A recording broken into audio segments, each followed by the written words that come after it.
Welcome back dito sa channel natin. Andito tayo ngayon sa Bonifacio Global City. Isang bagong mega project ang itatayo doon sa Fort Bonifacio sa kabilang dulo ng BGC. Isang bagong master plan community, ang Bonifacio Capital District. Mamaya pupunta tayo doon. Andito pala tayo ngayon sa southern part ng Bonifacio Global City. Papunta tayo dito sa central part ng BGC bago tayo pumunta doon sa Fort Bonifacio. Ang Bonifacio Global City ay isang master plan na syudad na itinayo dito sa ating bansa mula sa dating military base. 240 hectares ang buong lawak nito. Kung naalala nyo dati, dito yung night market. Pero wala na sila dito dahil tinayuan na nga ito ng basketball court. Mukhang may event yata na gaganapin dito sa basketball court.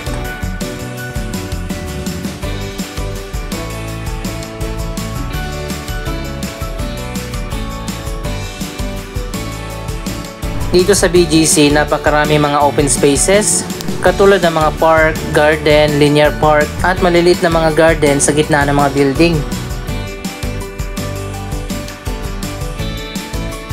Isa sa mga park dito sa Bonifacio South, ang Sun Life Amphitheater.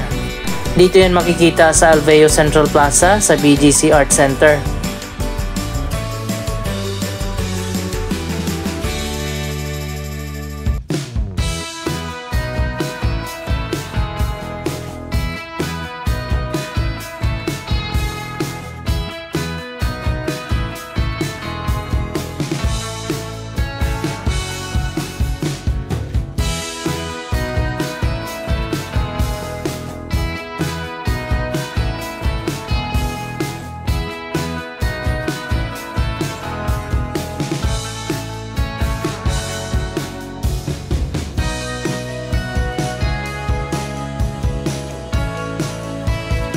Nandito rin ang Maybank Performing Arts Theater.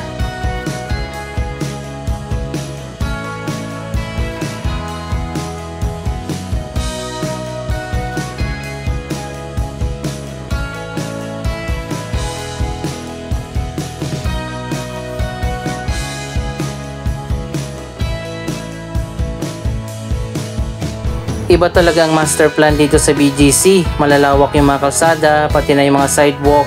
May bike lanes pa. Ito talaga ang nag-iisang world class na city dito sa ating bansa.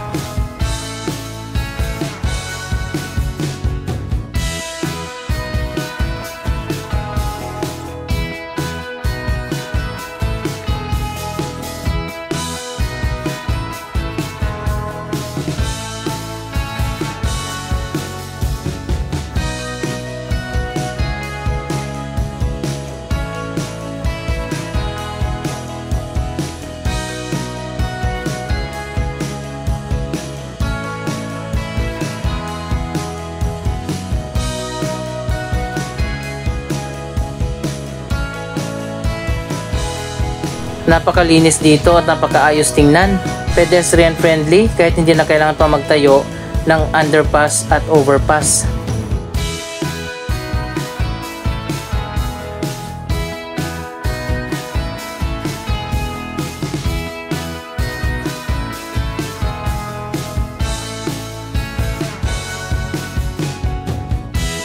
Pupunta muna tayo dito sa may Bonifacio High Street, ang pinaka-central park ng Bonifacio Global City.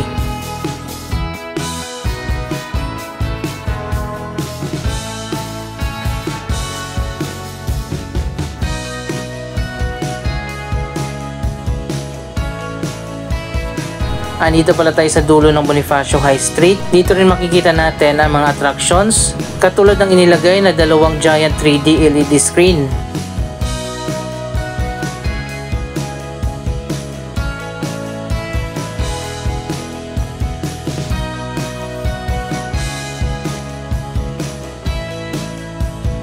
Andito rin ang isa sa top 5 tallest building in the Philippines, ang Shangri-La Fort.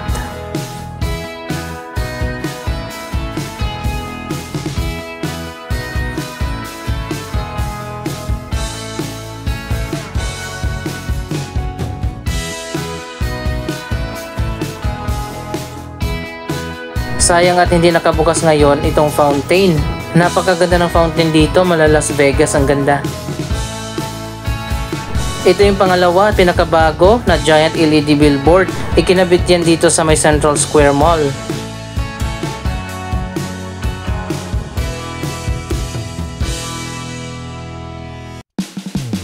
At ito naman yung una na giant 3D billboard dito sa baba ng bagong Philippine Stock Exchange Building.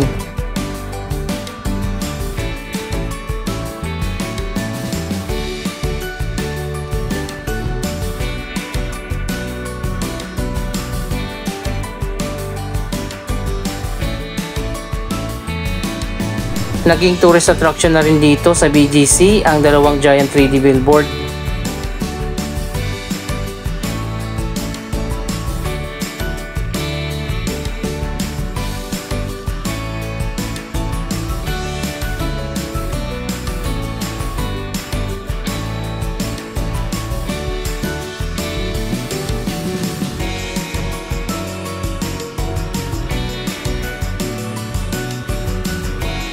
Bakit kaya hindi natin gawing ganito yung mga park natin? Napakaluwag at napakaganda ng landscaping.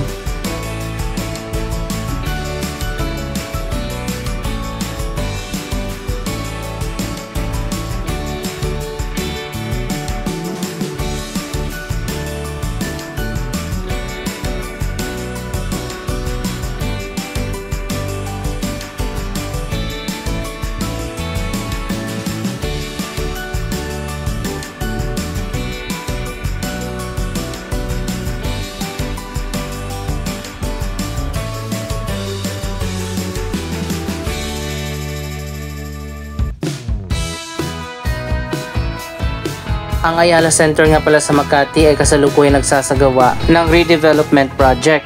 Sana yung Glorieta Park at Greenbelt Park gawin nilang parang ganito.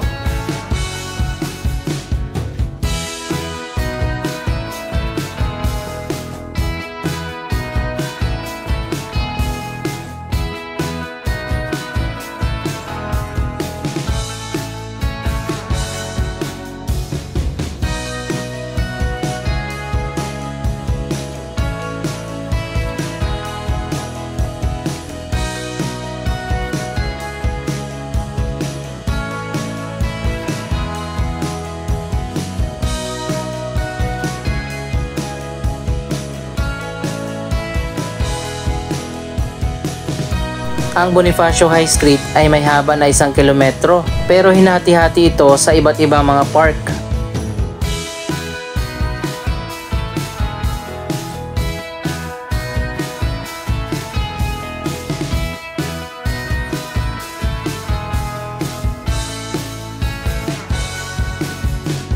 So ayan guys, hindi na natin pupuntahan yung buong Bonifacio High Street. Pupunta na tayo doon sa Fort Bonifacio para sa bagong proyekto na itatayo doon, ang Bonifacio Capital District. Nasabi ko nga kanina na napakarami mga park at garden dito sa BGC. Ito yung isa pa sa mga park dito, ang Terra 28. Meron pang Park 30th, Burgos Circle, at marami pang iba.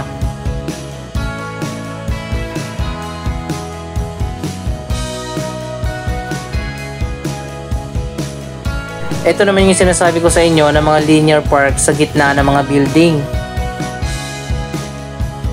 Napaka-generous talaga sa open space ang master plan community na ito. Kaya naman napaka-livable talaga at pedestrian friendly, pet friendly ang BGC. Isa na lang kulang, maging commuter friendly ang pagpunta dito sa Bonifacio Global City. Hanggang ngayon kasi hindi pa rin effective ang mass transportation dito. Meron namang BGC bus, mga city buses, e-jeepney at mga traditional jeepney na dumadaan dito sa BGC. Ang hinihintay nating mass transportation ay ang Metro Manila Subway na magkakaroon ng 2 station dito sa Bonifacio Global City. Anyway, nandito na tayo sa dulo ng Fort Bonifacio sa boundary ng Makati at Taguig. Dito itinayo ang bagong Senate Building.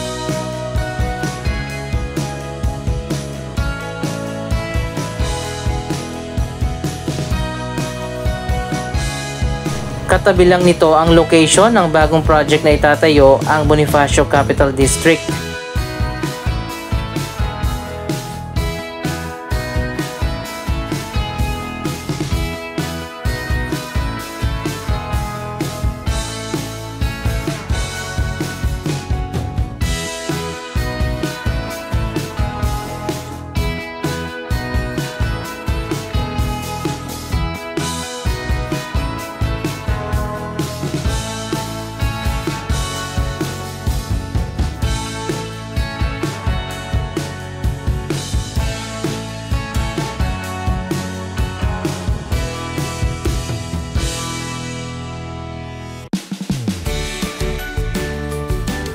So ayun guys, after ng ilang taon hindi pa rin natapos ang bagong Senate building.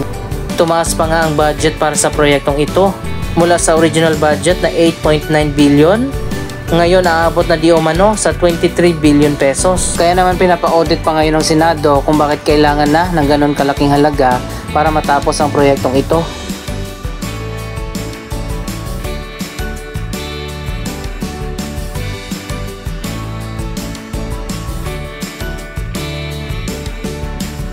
Ang napili na kontraktor na gumagawa ng proyektong ito ay ang lowest bidder, isang local construction company na naging controversial din noon dahil sa napakamahal na gastos na inabot sa pagpapatayo ng isang City Hall building. Siguro naman may idea na kayo kung anong company yon.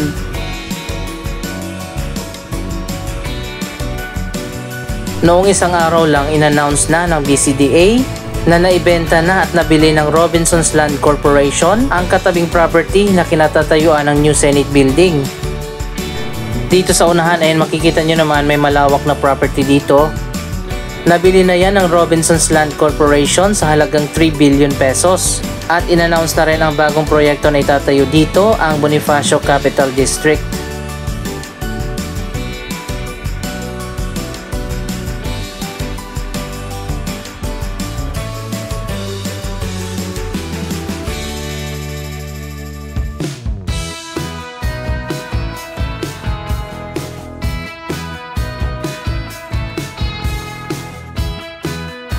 So ayun guys, hindi pa man tapos ang new Senate building, may katabi na agad na bagong development.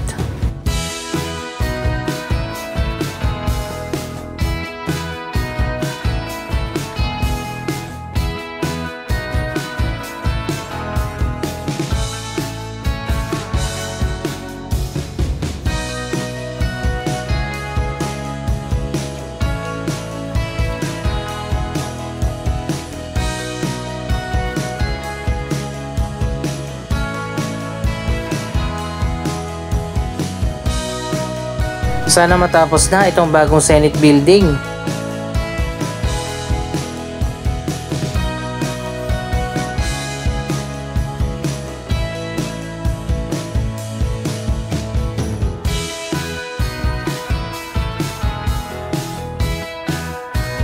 Ang Bonifacio Capital District na itatayo dito ay magtatayo ng isang mixed-use development. May 4 na residential building, 3 office building, isang shopping center at isang hotel.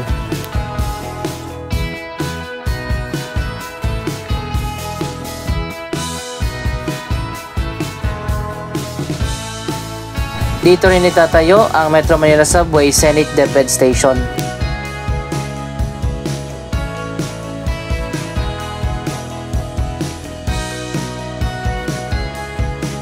So ayun guys, hanggang dito yung property na yan na magiging bagong BCD o Bonifacio Capital District. Isang bagong mega project ng Robinsons Land Corporation.